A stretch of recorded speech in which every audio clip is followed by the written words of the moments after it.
Okay, so we finished installing the bathroom floor on this flooring job.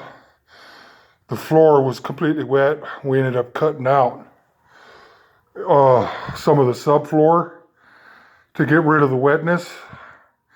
Then ran a water test meter on it to make sure that it was down where it needed to be.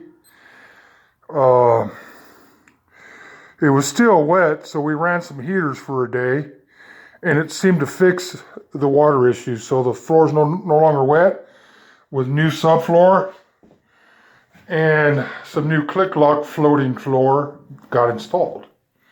Put the trim back, everything's trimmed really nice. New toilet, new gasket under the toilet after putting in the new floor.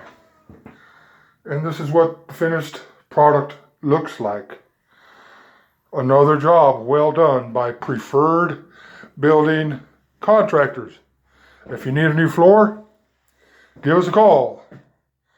We do great work, and the end result looks beautiful.